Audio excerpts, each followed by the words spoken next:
Hi guys, welcome back to our channel Finance for Beginners.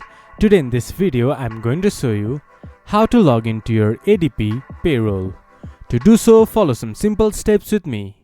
First of all, open your browser, then go to your default search engine. Then search ADP Payroll Login. From there, go to the first result that shows up or go to www.adp.com/login. It will then take you to the official website of ADP. From there, navigate to your account type, then click to Login.